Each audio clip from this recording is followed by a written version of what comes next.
Bonjour à tous et bienvenue au Café des Antigones. Je suis Iseult Turan. Ce soir, j'ai avec moi Anne et nous allons aborder notre seconde partie d'émission consacrée à l'autonomie. Je vous souhaite une bonne écoute. Maintenant, on va se poser véritablement la question du que faire pour retrouver cette autonomie si nécessaire. Alors, un premier chantier, c'est peut-être tout simplement de savoir répondre aux situations d'urgence, puisque ça a été la question que se posaient les gens pendant cette crise des Gilets jaunes, quand ils se sont rués dans leur station à essence et dans leur supermarché, ils se sont demandé s'ils avaient ces petits pois à la maison.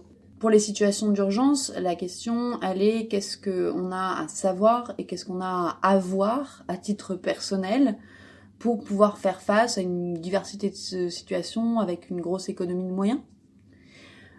Déjà, une première réponse, c'est déjà d'avoir sur soi, avec soi, chez soi, de l'argent liquide. Quand on se fait voler sa carte bleue en plein milieu d'un trajet à 1 heure de chez soi et qu'on a une journée de travail devant soi ou qu'il faut tout simplement qu'on rentre et qu'on n'a pas de quoi payer un taxi, c'est bien d'avoir 20 € en liquide dans la poche de sa veste. Ça peut sauver d'une situation très désagréable. Il y a aussi effectivement tous les papiers d'identité, donc c'est bien d'avoir un double dans ces cas-là.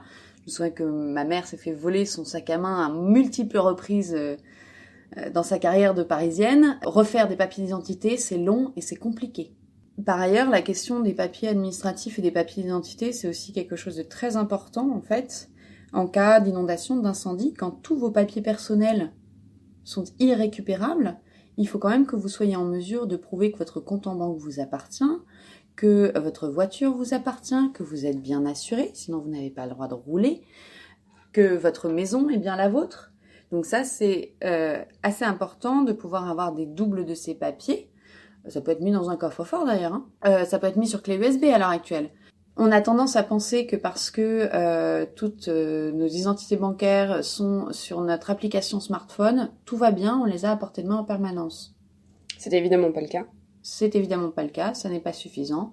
Donc pour des papiers administratifs, toujours avoir une version papier, une version numérique, à différents endroits, pour être sûr de pouvoir les récupérer facilement. On laissera l'auditeur imaginer tout ce qu'il est possible de faire dans des situations où on a besoin urgemment de papier. Une situation à envisager aussi, à titre personnel, une situation d'urgence, c'est tout simplement d'être bloqué pour X raisons en dehors de chez soi. En quel cas, de quoi on peut avoir besoin. On n'envisage pas forcément facilement cette situation, et pourtant elle est très fréquente. Il suffit d'une rupture de service public, d'une manifestation pour être coincé d'un bout à l'autre d'une ville. De la neige. Il suffit d'avoir de la neige qui tombe en plein milieu de la journée. Dans tous ces cas-là, quand on se retrouve éloigné de chez soi pendant une durée indéterminée, la base de la base, c'est d'avoir avec soi une bouteille d'eau. Du sucre, Un petit quelque chose à manger, et quelques éléments aussi de santé de base. Quand on est sous traitement, il faut avoir quelques-uns de ces traitements sur soi. Et effectivement, très importante parce qu'aujourd'hui on a un approvisionnement très régulier de médicaments et je pense à des gens de mon entourage qui ont des traitements très très lourds. Première inquiétude, c'était est-ce que mes médicaments vont arriver à temps? Et ça, c'est vrai qu'aujourd'hui, le système d'ordonnance empêche un petit peu ces stocks minimales. Pour autant, quand on a une maladie grave et chronique, il est important de voir ça avec son praticien. Dans un véhicule, de même, on peut garder de l'eau, on peut garder des cartes routières, parce que si on se retrouve en panne de GPS, il paraît que les cartes routières, ça reste une valeur sûre.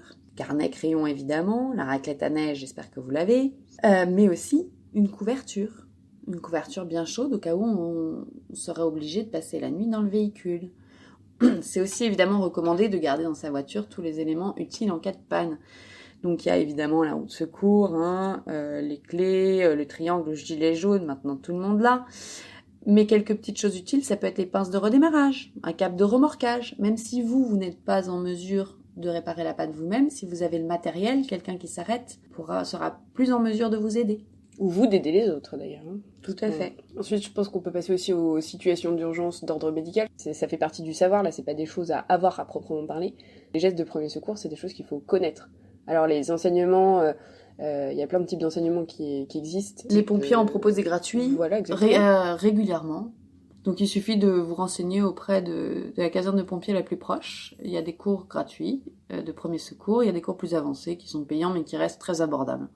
À partir du moment où on rentre dans l'âge adulte, c'est quelque chose qu'il faut absolument maîtriser. Pour ce qui est de tous ces petits accidents, de toutes ces petites urgences du quotidien, les femmes sont souvent mieux préparées que les hommes.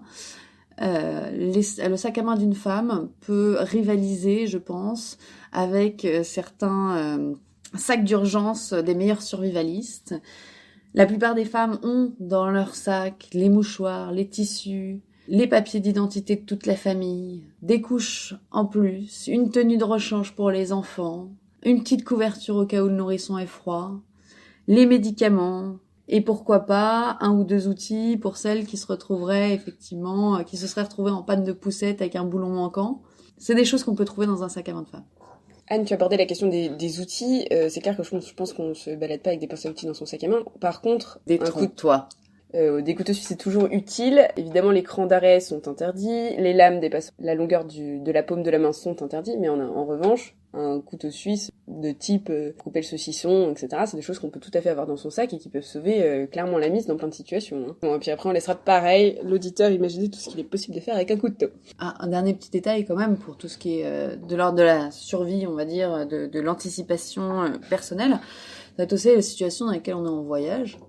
Une trousse de couture, ça peut être utile hein, pour un homme comme pour une femme. Quand on a un rendez-vous de travail important et qu'il manque de boutons sur notre costume, c'est sympa de pouvoir le recoudre, d'avoir le matériel et le savoir-faire aussi, c'est utile. Évidemment, un tournevis dans la poche gauche, ça peut paraître un peu étrange, mais il y a plein de petits outils quotidiens qui, si vous n'avez pas forcément envie de les trimballer sur vous en permanence, peuvent rester dans votre sacoche d'ordinateur, dans votre sac à main ou dans votre voiture et peuvent sauver de bien des situations désagréables. Un morceau de corde, des ciseaux, un minimum de scotch, quelques briquets. C'est des outils du quotidien qui peuvent servir et être utilisés et détournés dans plus d'une situation. On évoque tout ça avant tout pour avoir l'esprit tranquille. Quand on sait qu'on a le matériel sur soi, il y a plus cette espèce de crise de panique qui nous prend quand on sait pas quoi faire, etc. Là, on sait qu'on est face à un imprévu et qu'on va y arriver parce qu'on a ce qu'il faut. Et c'est déjà un facteur de stress en moins d'avoir le matériel. Et je pense que c'est ce qui manque à beaucoup de gens, c'est cette tranquillité d'esprit, d'être en mesure d'être plus apaisé face à la difficulté. Il s'agit évidemment pas d'apprendre à faire face à une attaque de zombies, il s'agit simplement d'avoir effectivement l'esprit tranquille. Exactement, donc là on va clôturer là les urgences, pour passer à ce qui est de l'ordre du temps long, du temps un peu plus long, là on pense à ce qui est de l'ordre du quotidien et du foyer. Donc Anne, comment retrouve-t-on son autonomie ? Enfin, quelques petites choses pour retrouver son autonomie au sein du foyer. Le premier réflexe que beaucoup ont eu pendant la crise des Gilets jaunes, ça a été de stocker. Le stockage alimentaire, c'est une base. Parce que ça, pour le coup, c'est des situations... on parlait d'incendie, on parlait d'inondation, mais vous pouvez aussi subir tout simplement une coupure d'électricité dans votre quartier, peut s'avérer très dangereuse pour une famille quand on se retrouve en plein hiver avec seulement de l'eau glacée dans la maison et pas de chauffage. C'est une situation qui peut très vite tourner au drame. Pour pouvoir anticiper sereinement ce genre de moment, évidemment des stocks d'eau, évidemment des stocks d'alimentation qui durent, donc avec des denrées sèches, le riz, les pâtes, des conserves alimentaires. Par ailleurs, ça a des intérêts, là on va entrer dans les intérêts plus concret, sans doute, de cette démarche d'autonomie, c'est que l'habitude de stocker va vous rendre aussi indépendant par rapport à la manière dont est organisée la vente de denrées alimentaires et de marchandises à l'heure actuelle.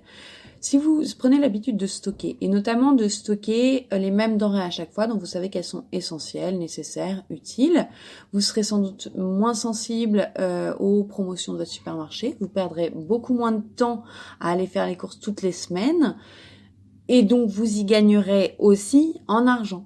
Quand on fait les courses une fois par mois pour toute la famille, on est aussi en mesure d'anticiper un licenciement soudain, on est en mesure d'anticiper un problème de perte de carte bleue, on est en mesure d'affronter une simple rupture de trésorerie en fait. Quand on a l'équivalent de 2 mois de stock de nourriture, ça peut aider une famille à traverser une période difficile financièrement. Exactement, et d'ailleurs l'objectif de la maison, c'est pas de stocker des vêtements inutiles ou des babioles, etc. C'est avant tout de stocker ce qui est utile et nécessaire.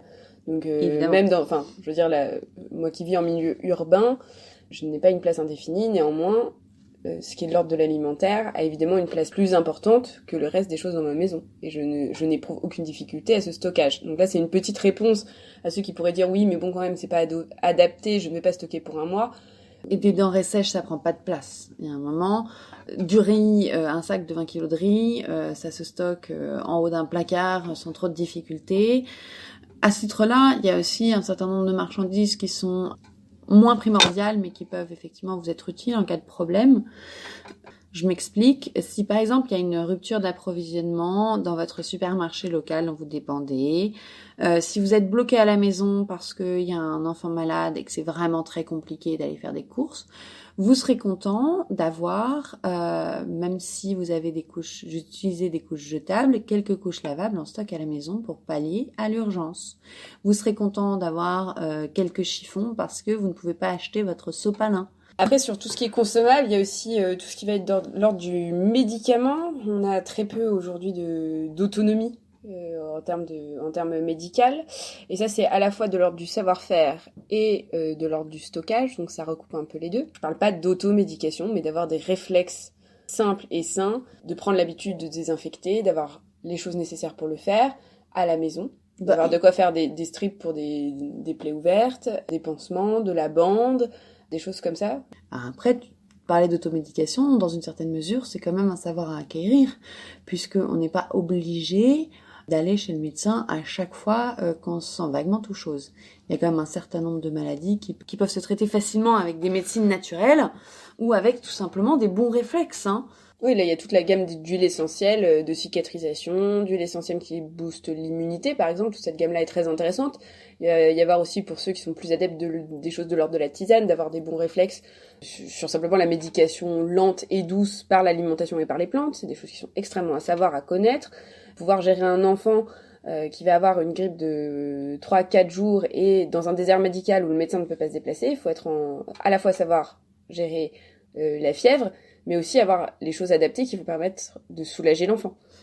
Pour ceux qui auraient peur peut-être de se lancer dans les médecines naturelles, les huiles essentielles qui effectivement peuvent être très puissantes, c'est non seulement du matériel à avoir, mais ce sont aussi surtout des savoirs à acquérir. Il y a un certain nombre de livres très intéressants sur le sujet. Vous pouvez aussi suivre des formations. Effectivement, il s'agit de la santé de votre famille. C'est pas quelque chose à prendre à la légère.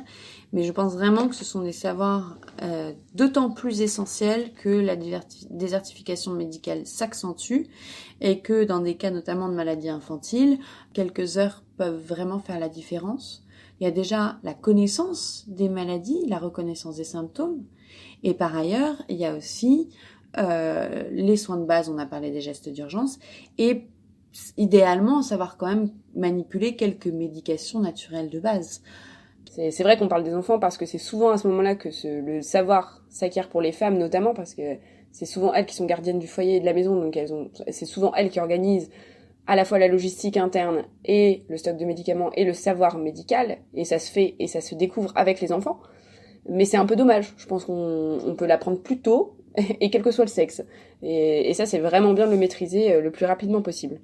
Donc ça, c'était pour le petit tour médical. Donc on a vu anticiper la nourriture, on a vu anticiper donc le savoir-faire autour des pathologies. Alors je pense que sur l'aspect aussi du foyer, il est intéressant dans la mesure du possible de gagner en autonomie la plus grande en alimentaire propre, c'est-à-dire en fruits et légumes. Le potager est une chose intéressante et faisable même en zone urbaine, puisque moi-même je détiens un carré de 1 mètre sur 1 mètre. Alors c'est très peu, mais mine de rien, on arrive quand même à faire des choses. De fait, là, on commence à réfléchir à l'autonomie sur le beaucoup plus long terme. Si on veut assurer l'autonomie à un foyer, il faut commencer à penser autonomie alimentaire et pas seulement stockage. Donc là, c'est effectivement des balconnières, tout simplement. Mais il y a aussi des plantes qu'on peut faire pousser en intérieur. Donc après, quand on a la chance de disposer d'un terrain, tant mieux, on peut faire un immense potager, c'est parfait. En zone urbaine, où la question est effectivement plus complexe à gérer, il faut pas oublier qu'il existe des jardins partagés et qu'il y a beaucoup d'initiatives qui sont faites, par exemple, pour végétaliser des espaces qui ne sont pas. Et notamment là, il y a énormément de choses qui se font sur tout ce qui est jardin partagé, mise en place de ruches, etc. C'est des choses que vous devez investir. Et ça me fait toujours beaucoup rire parce que quand on parle d'autonomie, nous, ça fait un moment avec les Antigones qu'on travaille ces thématiques-là et qu'on rencontre des gens qui ont plein de grandes théories sur le sujet. En attendant, des gens qui sont capables de descendre, voir leur association des locataires pour cultiver eux-mêmes, regarder les ruches qui sont mises en place dans le quartier, etc. Ça court pas les rues et ça court pas non plus les rues ceux qui ont un bout de terrain sur lequel il n'y a pas une patate, quoi. Oui, c'est bien beau de militer pour une agriculture écologique et pour moins de toxiques dans les aliments, mais on devrait peut-être commencer par regarder l'intérieur de nos placards et avoir une démarche et des modes de vie cohérents avec les idées qu'on propose. Le plus cohérent possible. L'idée, c'est de faire les choses petit à petit. Voilà, l'idée, c'est pas de monter une batte du jour au lendemain, mais c'est de réfléchir sa vie en apprenant de plus en plus à être autonome. C'est des démarches qu'on apprend pas à pas, de toute façon. Genre, on va pas révolutionner son alimentation, on va pas révolutionner ses modes de consommation d'un jour à l'autre. On peut pas forcément non plus aller s'exiler dans des endroits où on peut vraiment être en autonomie. C'est pas toujours possible dans l'immédiat. Mais il faut quand même garder à l'esprit qu'on doit avoir une discipline au quotidien qui nous invite à cette plus grande autonomie. Et on le fait justement pour un avenir politique meilleur. Et d'autant plus que cette autonomie, en fait, c'est un des fruits et c'est un des intérêts de toutes les démarches qu'on vous propose là. Mais il y en a d'autres. L'alimentation notamment, c'est une question de santé publique. Il faut quand même le rappeler, ce qu'on mange, les aliments qui nous sont vendus dans les supermarchés sont blindés de toxiques. Les perturbateurs endocriniens, c'est un parmi d'autres. Acheter labellisé, acheter bio, c'est bien, mais c'est pas non plus suffisant. Il y a quand même une tolérance pour un certain nombre de produits dans l'alimentation écologique. Les labels sont pas une garantie de sanité, c'est une garantie de moindre mal. Et puis, on est toujours aujourd'hui dépendant de ces réseaux de distribution. Alors, c'est vrai qu'il y a les réseaux AMAP qui peuvent être très intéressants de ce point de vue-là parce qu'on est plus proche du producteur, souvent. Donc ça aussi, c'est des choses à explorer. Parce que souvent le producteur en question se démerdera pour arriver jusqu'à son point de livraison, beaucoup plus que ne le fera votre Simply Market ou Auchan, je ne sais trop quoi, à côté de chez vous. Ça, c'est une réalité aussi. Très clairement, l'articulation entre la question de l'autonomie et la question de la santé est extrêmement importante. C'est-à-dire que moi, c'est quelque chose qui me fait toujours beaucoup rire quand j'entre dans un Naturalia parisien, filiale de Monoprix, rappelons-le. D'arriver dans ces Naturalia et de voir que le premier rayon, c'est le rayon plat préparé bio. C'est magique. Mais quelle incohérence. Ensuite, quand on va aux céréales, on arrive et on trouve du quinoa qui vient de l'autre bout du monde. Les fruits et légumes, c'est pareil. Il y a des bananes toute l'année. Mais et les bananes sont françaises, certes, mais ils sont françaises, ils viennent des dom-toms et ils ont été acheminés en avion. Et faut pas oublier qu'un fruit ou un légume, plus de temps il y a entre le moment où ils sont cueillis et le moment où ils sont mangés, moins ils ont de valeur nutritive. Voilà, se tourner vers une autonomie alimentaire, ça c'est important. Après, il y a toute l'autonomie énergétique qui peut être mise en place. Alors là, on l'a vu en introduction, c'est vrai qu'une autonomie énergétique, c'est très compliqué à mettre en place, même quand on est sur une BAD, pour la simple et bonne raison qu'on doit revendre son énergie et la redistribuer. On va faire une petite parenthèse, la BAD étant un concept survivaliste, qui est une base autonome. Alors, selon les courants du survivaliste, on va avoir une base autonome de défense ou alors une base autonome durable. Il s'agit simplement d'avoir c'est un lieu, en fait, qui est pensé pour être le plus autonome possible, qui est pensé pour pouvoir assurer la survie, donc, d'un individu, d'un groupe d'individus, d'une famille, sur le long terme, de façon à pouvoir faire face à une diversité énorme de crises qui vont de l'attaque de zombies à l'effondrement économique selon les courants survivalistes auxquels vous vous intéressez. Le concept est intéressant, en fait, c'est exactement ce dont on parle. Il s'agit juste d'avoir un foyer en autonomie, Il s'agit juste de penser sa maison de façon à avoir une certaine indépendance. Et après, l'autonomie énergétique, elle peut s'acquérir petit à petit, pas à pas. Chaque gain en autonomie qu'on va avoir de ce côté-là va aussi être, de même que dans le domaine alimentaire, une économie de budget considérable, qui est difficilement faisable quand même en zone urbaine ou quand on est locataire, faut être honnête. Mais il y a tout de même des choses qui peuvent se faire. L'option idéale pour pouvoir concevoir un foyer en autonomie, c'est d'avoir un minimum de travaux à faire, donc de construire ou de réhabiliter une maison, parce que là, on peut installer un certain nombre de dispositifs techniques qui vont permettre de faire gagner le foyer en autonomie énergétique. Donc ça va être... Ou en eau, parce que là, on parle d'énergie, mais il y a aussi toute la question de l'eau qui est primordiale. Bac de récupération d'eau de pluie pour alimenter les toilettes, la douche. On n'a pas besoin d'avoir une eau nécessairement potable, donc elle est propre. pour faire ça. Ça peut être effectivement d'avoir un puits, de se brancher sur d'autres sources pour la consommation. Il suffit d'envoyer l'eau à un labo pour vérifier ce qu'il y a dedans, hein. Pas plus compliqué que ça. Vérifier que le puits ne soit pas sali, souillé. Donc là, pour l'autonomie en eau, il y a énormément de manières de le faire. Mais bien sûr, il faut quand même que votre domicile reste relié à un réseau d'eau, hein. Ça, c'est nécessaire et c'est obligatoire. Pour l'électricité, pour l'énergie, selon votre localisation, il peut y avoir bien sûr les panneaux solaires sur certains bâtiments, mais il peut y avoir aussi les micro-éoliennes de cheminée. Par ailleurs, un poêle à bois ou un poêle à granulés, ça peut chauffer tout ou partie de votre maison. Alors là, on a fait un petit peu le tour du foyer, donc c'est un vaste champ à découvrir et redécouvrir, et on vous invite à le faire, soit au travers d'ouvrages médico-centrés, donc de médecine naturelle, soit au travers d'ouvrages dits de permaculture et d'autoconstruction. Et dans les ouvrages où vous parliez de survivalisme, là aussi on trouve des choses intéressantes. Bon, là on va aller sur un troisième point, l'autonomie communautaire, donc qui ne s'attache pas à celle du foyer, mais donc bien à la communauté, puisque bon, même si on crée une zone autonome durable, eh bien elle est auto-centrée. On sait très bien que l'individu ne vit pas seul avec sa famille, il vit en relation. Et donc, on va y avoir toute la question de l'autonomie communautaire, donc c'est-à-dire à partir du moment où il y a plusieurs familles. Et là, on rentre dans le politique, c'est-à-dire qu'on a quitté la cellule pré-politique qui est le foyer.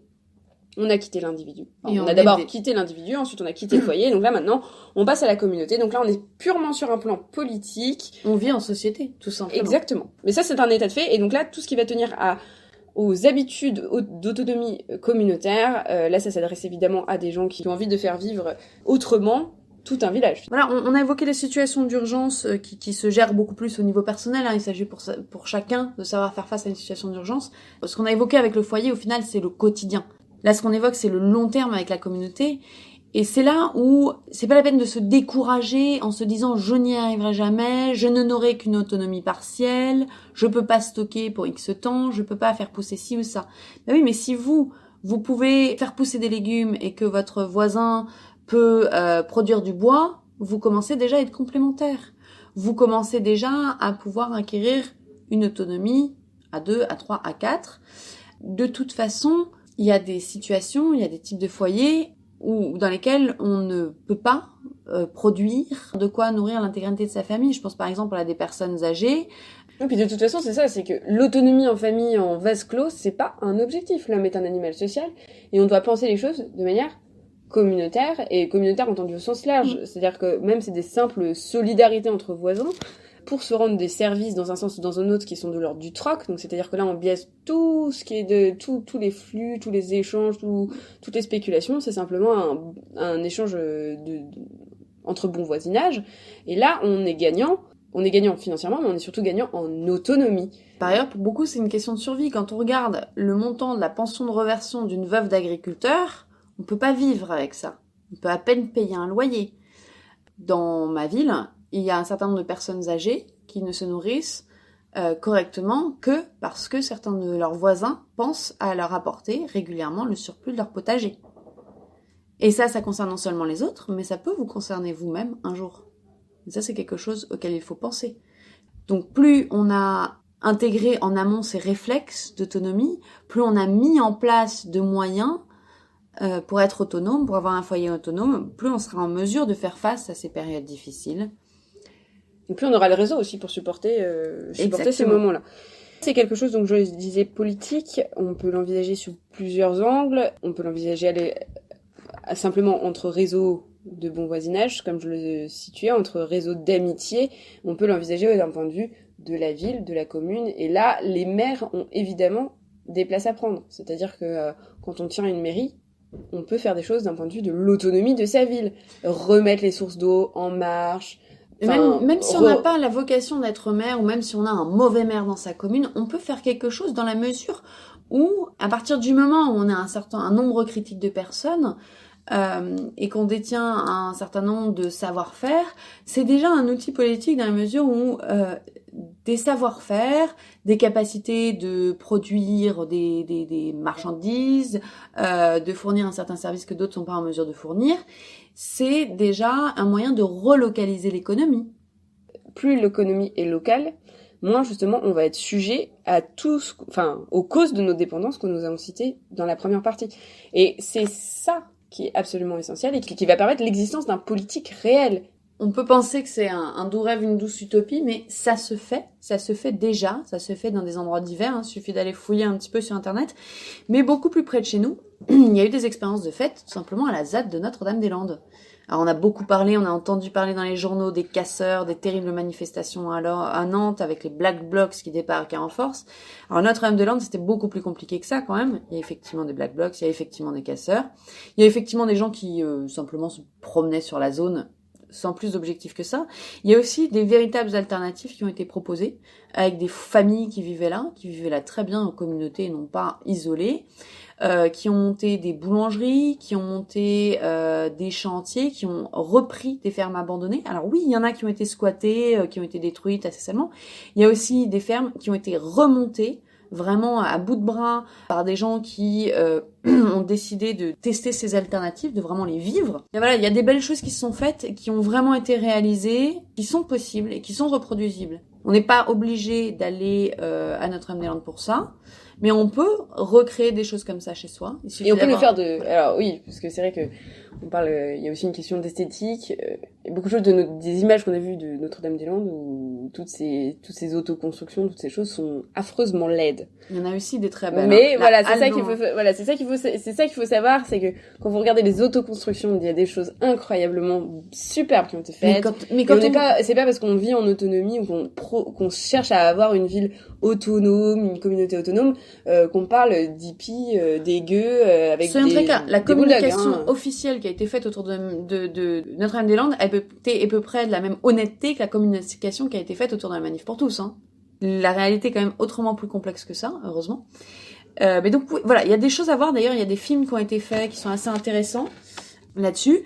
Mais c'est aussi des choses qu'on peut reproduire dans sa commune sans être obligé d'aller se couper du monde et d'aller s'isoler. Il suffit que le maire vous accorde un terrain et vous pouvez créer ensemble un bâtiment communal, un chantier participatif. Si vous-même, vous avez un terrain dans votre jardin, il y a des associations qui proposent de vous former, de faire des chantiers participatifs pour reconstruire ce bâtiment selon des méthodes traditionnelles. Vous apprendrez, vous partagerez un savoir, vous rencontrerez des gens. Ce sera intéressant. Vous pouvez louer votre jardin que vous n'utilisez pas. Et vous pouvez même arriver avec des initiatives pareilles, un degré d'autonomie que vous n'avez encore jamais imaginé en ayant votre propre boulangerie dans votre jardin.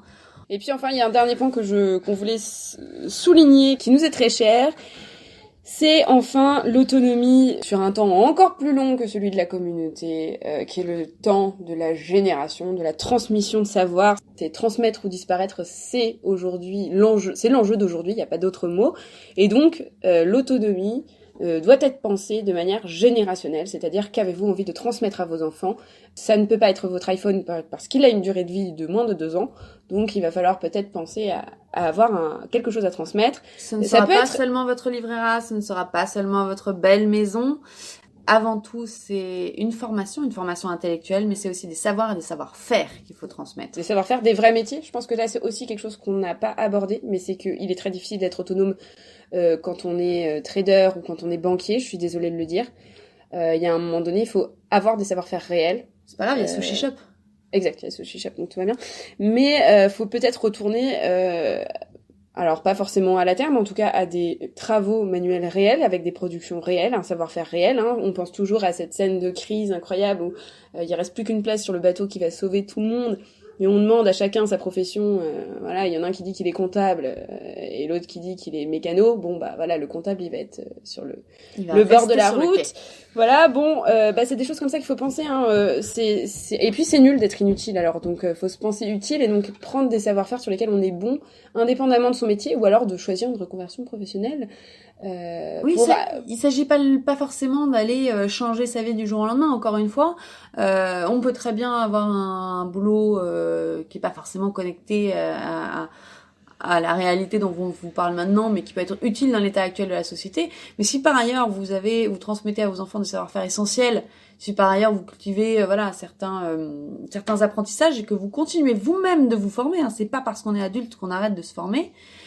C'est déjà un super pas en avant en termes d'autonomie et en termes de capacité de transmission aussi. Voilà. Et donc, là, cette fois-ci, c'est aussi l'autonomie sur le savoir, c'est-à-dire être de nouveau capable de retracer les ponts entre les disciplines, s'intéresser à l'astronomie, à l'astrophysique, au médical, à la philosophie, à la littérature, à toutes ces choses. C'est aussi ça, être autonome, c'est être capable de retrouver une unicité dans le savoir. Comme me disait mon professeur de philo à une époque, vous savez, si vous trouvez que mon cours est nul, allez dans un café lire des livres plus intéressants que moi, c'est ce que j'ai fait avec le mien, je suis devenue prof de philo, hein. Ça s'est très bien passé. Je pense qu'on va clôturer cette émission ici sur l'autonomie, vous avez eu quand même beaucoup d'informations à digérer. C'est un thème qui nous est cher, donc je pense que nous aurons l'occasion d'y revenir. En tout cas, Anne, merci pour ce travail sur l'autonomie, parce qu'il est, je pense, essentiel. Et je vous souhaite à tous une bonne journée. C'était Isole pour le Café des Antigones. Merci, Anne. Et vous pouvez nous retrouver sur notre site www.lesantigones.fr et sur notre Facebook.